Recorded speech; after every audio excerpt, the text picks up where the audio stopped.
Welcome to Audio Story House. This story is divided into two parts. This is from the wife's perspective. The husband's perspective was in the previous video. I've tried my best to mediate, but why can't my wife let go of her grievances? 5 years into our marriage, with 2 lovely daughters, should have been the most stable and happiest time of my life. Yet, the weight of life has made it increasingly challenging. During the lonely nights, after my daughters have peacefully fallen asleep, I often find myself silently crying, sometimes for hours on end. I try to console myself by watching comedies, seeking temporary escape from my worries. But at times, despair seeps in, and extreme thoughts flood my mind, leaving me frightened. How should I continue? My husband moved to my hometown for work, and our dream of growing old together faced trials even as we prepared for marriage. My in-laws' visit, with plans to buy a house and get married, burdened me with their dominant attitude. I was just a young girl back then, rendered speechless by their authoritative demeanor in choosing a house. After the elders left, my husband suggested we both contribute to the down payment, which made me uncomfortable. The entire house viewing process was dominated by them without seeking my opinion, their attitude suggesting it was they who were buying the house. This led to disagreements between us. Later, my husband possibly bought the marriage house through loans or borrowing, details I never inquired about, nor did I ever suggest adding my name to the property deed. With an elder sister married off to another city, I never worried about having a place to live. I bought a car. Our wedding was very simple. After marriage, my husband took care of the mortgage and car loan, while I handled furniture purchases, renovations, daily expenses, and the children's upbringing costs. Although I willingly contributed, I couldn't help feeling slighted, as my contributions were invisible, whereas my husband gained tangible assets like the house and car. Tragedy struck 5 days after our eldest daughter's birth. My mother, the children's grandmother, suddenly died from a heart attack. This unexpected event filled me with immense regret and self-blame. She had severe hypertension, yet I failed to remind her to take her medicine regularly or to take her for frequent checkups. This regret and self-blame weighed on me like a heavy stone, suffocating me. The joy of becoming a new mother intertwined with the grief of my mother's sudden death, casting a heavy cloud over my emotions. Postpartum physical pain, breastfeeding challenges, and the exhaustive care for a newborn made that month, and the months that followed, feel like hell. I was plunged into deep sorrow, seemingly unable to climb out. Sometimes, I'd cry out for my mother in tears, wishing she could take me away from this painful world. However, as time passed, my husband's attentive care, my father's comforting presence, and the increasingly smooth growth of my eldest daughter gradually lifted my spirits. During this challenging period, my in-laws remained unaware of my mother's passing, as in their culture, death is considered inauspicious and taboo, starkly different from our customs. In their understanding, death should not be mentioned, so my husband chose not to tell them. Life slowly returned to normalcy. With my in-laws needed to care for my husband's brother's children in another city, my father, the children's maternal grandfather, became an important member of our household. A retired soldier who later worked at the police station, he was open-minded and straightforward. Though rough around the edges, his way of raising my eldest daughter earned praise from our neighbors. My daughter thrived under his care, becoming a favorite companion among the other children in the neighborhood. Of course, my father had his shortcomings, his carelessness sometimes causing me concern. On a few occasions, he forgot things and left my daughter temporarily in the security room or with neighbors downstairs, making me extremely anxious. I had to scold him, but fortunately, he realized the issue and made corrections. In this ever-changing family life, despite the constant challenges and pressures, the support of my family and the smiles of my children have always been my motivation to move forward. I've learned to cherish every ordinary day in life, grateful for the loving family by my side. As my eldest daughter approached 4 years old, we decided to welcome a second child. My husband is a diligent and attentive person. Although his job change meant he had to work out of town, only able to return home on weekends, sometimes only once a month due to work demands or pandemic restrictions, I knew he would do his best to share family responsibilities. My father, the children's maternal grandfather, was willing to help take care of the children, filling me with courage and confidence for this pregnancy. However, this pregnancy journey was far from simple. My in-laws brought with them their traditional methods and beliefs about conceiving a boy, such as the husband eating oysters, avoiding intimacy, the wife drinking specific supplements, and creating an alkaline environment, all meant to increase the chances of having a boy.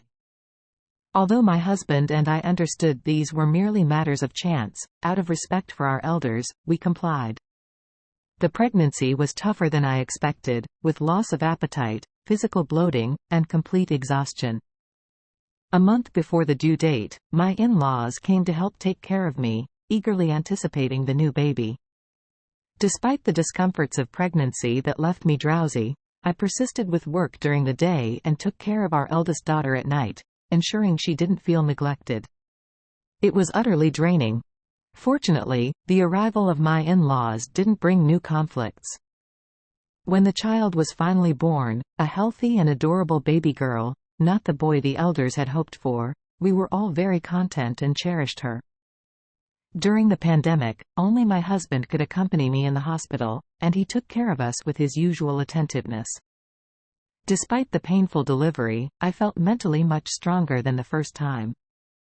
After giving birth, I once again faced the agony of breastfeeding, wound healing, and the exhaustion from caring for a newborn.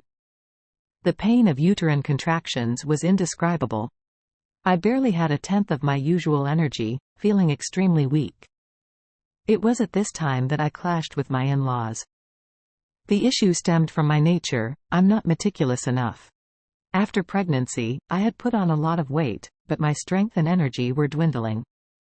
I read some books, consulted some fellow mothers, and prepared dates, goji berries, red beans, brown sugar, and red peanuts, hoping to recuperate after childbirth. On the 8th day after delivery, my mother-in-law cooked a big bowl of chicken soup to nourish me, but the strong smell of wine in the soup made me feel uncomfortable. Although slightly upset, I didn't show it and just pushed the chicken soup aside. But this small gesture seemed to hurt my in-laws' feelings. They appeared displeased and hastily left the dining table after dinner. My husband also criticized me, believing I had hurt the elders' feelings and lacked respect. This left me confused and angry, filled with grievances and questions. Where did I go wrong? Why am I being blamed by the closest people to me at my most vulnerable moment? That night, I pondered a lot. A series of unpleasant memories flooded back: the time they assertively chose the house but expected me to contribute to the down payment, their insistence on testing fertility before marriage, their indifference when my mother passed away, and their various insults and disrespect towards me. These memories opened a Pandora's box of pain and helplessness. Back then, they didn't come to help take care of my first child because they were needed elsewhere in the family. I understood that at the time, but now, having given birth to a second child, another girl, I felt their attitude turn cold. I couldn't help but wonder, was it because I had girls? Even my husband seemed not to be on my side. This left me feeling extremely isolated and defeated. Every childbirth brings endless joy, but why does pain always precede happiness? My heart felt like it was being pricked and cut, unbearable pain. I was confused and pained, disillusioned by the facade of life. Beneath the tranquility and stability of life lay deep-rooted gender biases and insincerity. It made me question why, at times when I most needed care and support, I felt such profound loneliness and misunderstanding.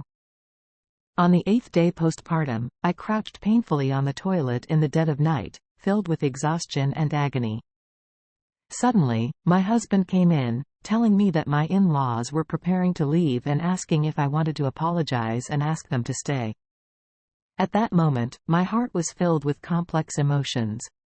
The physical pain, emotional wounds, and dissatisfaction with my in-laws made it impossible for me to accept such a request. I felt as if everything was being imposed on me, as if my feelings and condition were being overlooked. The next day, my in-laws really did pack up and leave. From that day on, the atmosphere between my husband and me became colder, with silence and distance replacing the warmth and communication of the past. His silent treatment made me feel lonelier and more helpless than ever, making this period exceptionally difficult for me. I didn't even know what the criteria for postpartum depression were, but I knew I was in a state of extreme vulnerability. Several times, I found myself on the edge of the balcony, deeply feeling life's despair, but each time, thinking of my children, I forced myself back to reality. However, this pregnancy journey was far from simple. My in-laws brought with them traditional methods and beliefs from their city about increasing the chances of having a boy, such as the man eating oysters, avoiding intercourse, the woman drinking specific supplements, creating an alkaline environment, and more. Although my husband and I understood these were just probabilities, we went along with it out of respect for the elders. The pregnancy was tougher than I anticipated, with loss of appetite, physical bloating, and overall exhaustion.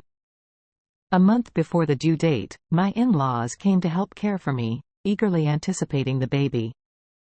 Despite the pregnancy discomforts that left me feeling groggy, I still had to persist with work during the day and care for my eldest daughter at night, ensuring she didn't feel abandoned. All of this left me extremely fatigued. Fortunately, the arrival of my in-laws didn't bring new conflicts. When the child was finally born, a healthy and lovely little girl, we were all very content and cherished her, even though she wasn't the boy the elders had hoped for. During the pandemic, only my husband could accompany me, and he took meticulous care of us in the hospital. Despite the painful delivery, I felt mentally much stronger than the first time. After giving birth, I faced the agony of breastfeeding, wound healing, and the exhaustion from caring for a newborn. Especially the pain of uterine contractions, which was indescribable. I felt incredibly weak, barely having a tenth of my usual energy. At this time, a conflict arose with my in-laws. The issue stemmed from my personality, not being meticulous enough. After pregnancy, I gained significant weight, but my strength and energy kept dwindling.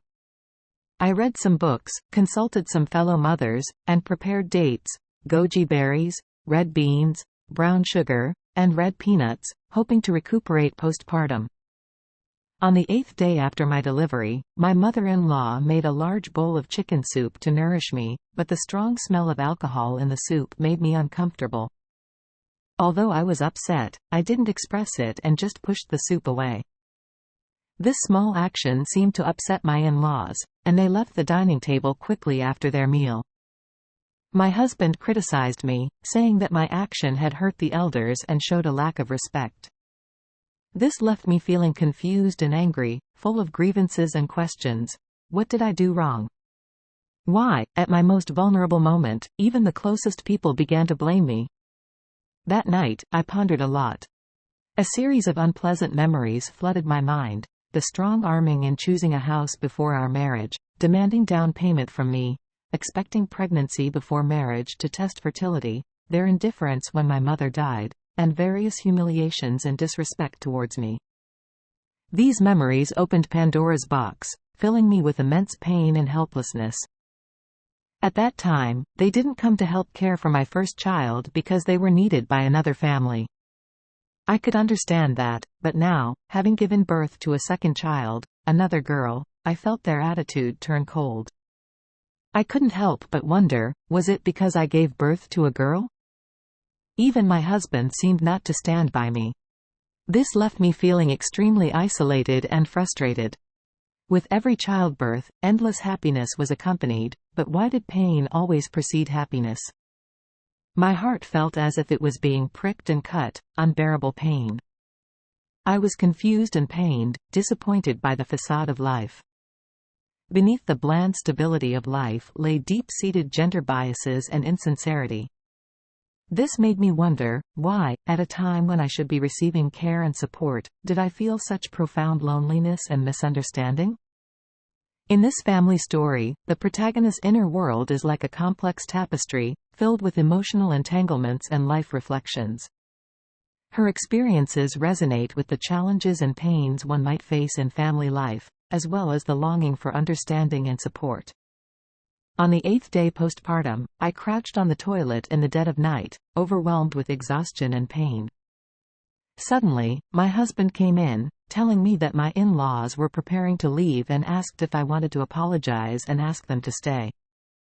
At that moment, my heart was filled with complex emotions.